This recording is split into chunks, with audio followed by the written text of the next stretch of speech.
Hello and welcome to episode 3 of the WCW Returns. It is Tuesday Night Ignition, episode 3. So tonight, we are crowning 3 first-time champions here in WCW. We have the 6-man scramble for the United States Championship, as well as Tag Team Turmoil, a 4-way ladder match to decide the first WCW Tag Team Champions. And of course, the main event, Bobby Roode versus RVD for the WCW Heavyweight Championship. So, let's get to it. So, in a pre-show matchup, we have, in a terrible pre-show match, the All Night Express defeat the Mexicals in 8:15 when Kenny King defeats Psychosis by pinfall with a one-night stand. Let's see here. We had Super Crazy had at 36, which I'm pretty sure is up from what it was before. Psychosis with 34, Kenny King 37, and Titus at 30. So hopefully these guys can start improving a little bit so I can put them more in the tag team picture.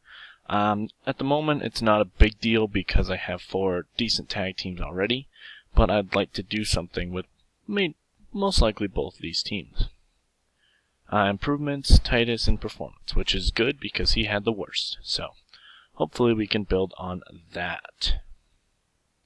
On another pre-show match that had terrible wrestling and non-existent crowd, he had the Amazing Red defeat Sylvain Grenier in 7:21 with a code red. Like I said before, Amazing Red is just going to keep doing pre-show matches to keep building him up. In-ring performance at 31, Grenier at 28. And Amazing Red has been improving in performance, which is the goal. So let's get to the regular show. As we see, Bobby Roode is entering the arena, getting ready for his WCW title match tonight. He's getting better at his gimmick, which is also good. RVD also walking in into the arena, getting ready for his match tonight. And he's getting better at his gimmick, so that's good news for the main event. And a video hypes the 6 men who will be in the 6-man scramble for the United States Championship: Aaron Stevens, Chris Hero, Marty Scurll, Mr. Anderson, Rhino, and Roderick Strong. So that's what's going on here. And about that had decent wrestling but didn't have much heat, Chris Hero defeats Aaron Stevens, Marty Scurll, Mr. Anderson, Rhino, and Roderick Strong in 20:02 when Chris Hero defeats Mr. Anderson by pinfall with Superheroes Welcome. Chris Hero wins the WCW United States Championship. Marty Scurll was the weak link, trying to keep up with everybody, so he debuted as arrogant, got poor, seemed off his game, getting better. That's a lot of stuff for him. Rhino was getting tired, as I expected. So Aaron Stevens with 52, Hero 44, Scurll 35, Anderson 47, Rhino 58, and Strong 59. And Storyline 4 has advanced. For improvements, Hero in performance, Rhino in technical, Stevens in Rumble and technical. So we have crowned our first United States champion in Death by Elbow himself, Chris Hero. And he celebrates in the ring after the match as an emotional victory as he is the first United States champion. As we come back from commercial break, Mick Foley is seen walking towards Chris Hero as he congratulates him on winning the first ever United States Championship. This is a simple way to put Chris Hero in a category of his own here with Mick Foley. Mick Foley is getting better, looked good, and Chris Hero looked lost. That's not good. And no improvements. MVP. Alright, Foley. First it was the WCW title tournament. Now the United States 6-man. What kind of company are you running here? Well, MVP, I originally had you in that match, but due to you deciding to walk out on your match with Chris Hero, I replaced you. Foley, what gives you the right to do that? I'm the owner, and as a matter of fact, you have a singles match tonight against the debuting Zima Ion. Have a nice day. So, MVP storms into Mick Foley's office trying to get more answers on why he feels he's being wronged in every way possible, and Mick Foley puts him in a match against the debuting Shima Ion. The crowd got hotter, a struggle going on script, and Storyline 3 has advanced. Nice little 70 rating there. In a poor match, Shima Ion defeats MVP in 6:52, and MVP intentionally walks away from the match. Zima Ion has debuted his show-stealing gimmick, below average. That's unfortunate. MVP with a 50, him with a 38. No improvements, but that's okay. Shima Ion still goes over in the match. Mick Foley comes out immediately very upset that MVP is trying to walk away again, stops him at the Titantron, and suspends him for 30 days. MVP clearly loses his mind at this point and is flipping out as security kicks him out of the building.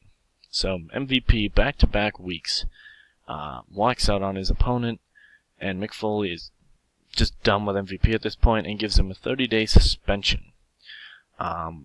So far we've had quite some turmoil here between MVP and Mick Foley, not seeing eye to eye in any way, shape, or form here. But, you know, who knows what could happen coming up.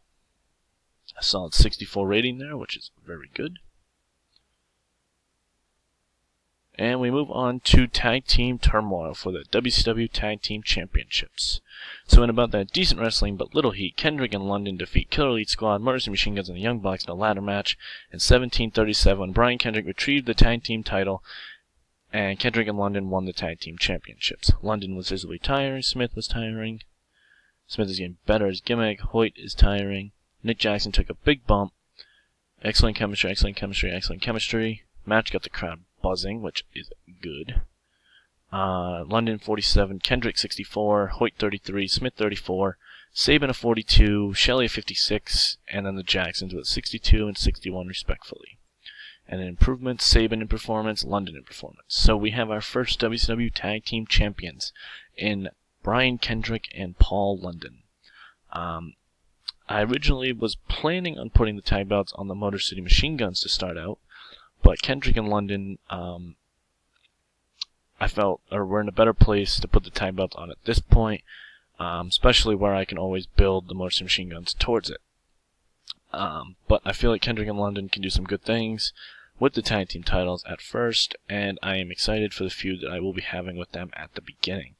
But stay tuned for that one. And it got a rating of a 54, which is very solid considering it was a 4-way ladder match. And after the match, Brian Kendrick and Paul London celebrate in the ring an emotional tag team championship victory. And a 33, which is always expected when you have that type of celebration. And backstage, as they're walking towards the locker room, Mick Foley, as he did earlier with Chris Hero, celebrates and congratulates Brian Kendrick and Paul London on the victory of winning the WCW Tag Team Championships. Mick Foley improvised well, as he always does, and Paul London is getting better at his gimmick, which is good. And no improvements. Payback from last week, as we saw, Aaron Stevens attacked Roderick Strong last week, out of nowhere. This week, after their brutal 6-man scramble, Roderick Strong attacks Aaron Stevens backstage as getting retribution for what happened last week. Clearly what happened last week is not far from Roderick Strong's mind, and seems to be a continuing theme here. So Roderick Strong and Aaron Stevens clearly have some things to settle coming up here. 42 rating. Hopefully that was just because of an attack angle. And we get to the two men who lost in the semis last week. I felt this was a match that was a good opportunity to let these two go on and see where we could go from here. So in a decent match, Cody Rhodes defeats Stu Sanders in 9:51 by pinfall with a Silver Spoon DDT. Cody Rhodes is getting better at his gimmick. Crowd got hotter. Cody Rhodes was 60, Stu Sanders was 64. This was just, more or less not a third place matchup, but kind of just, two other main eventers going at it and putting on a good, solid match. Rating of 62. And Cody Rhodes is improving in performance, so also solid. Cody Rhodes potentially could be going towards the main event. I haven't decided what I want to do for the world title storyline, but this is a good sign from both guys on their ratings. Stu Sanders cuts a promo after the match on Cody Rhodes, talking about how Cody Rhodes got lucky with this victory and that he would like a rematch next week to rectify this loss. So, looking forward to Stu Sanders versus Cody Rhodes next week as well. A video hyping Bobby Roode and Rob Van Dam's journey to the championship finals.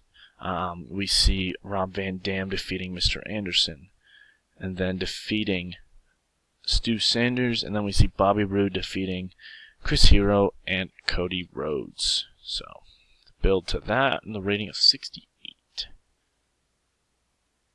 And the WCW Championship, in a decent match, Bobby Roode defeats RVD in 14:44 by pinfall with a payoff. Bobby Roode wins the WCW Championship.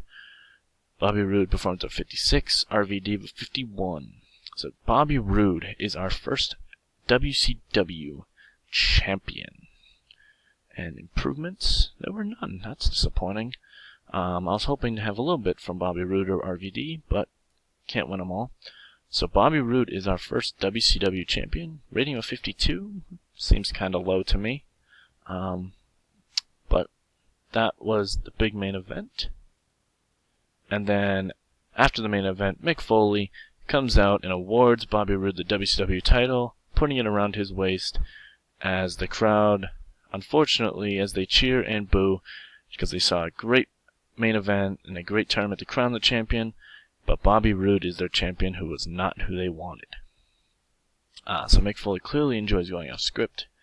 Bobby Roode underperformed, and Bobby Roode is learning to show more charisma. The it factor himself is learning how to show charisma, so that's going on. And we have a rating of 80, so big way to end the show. I'm excited to see where I want to go from here. Now that we have champions, now we can really start building towards our first pay-per-view, which will be in August. So looking forward to that. And we come to a rating of 60. Harry Smith was used too much. Okay. So Harry Smith apparently can't wrestle more than once, I guess, on a show now.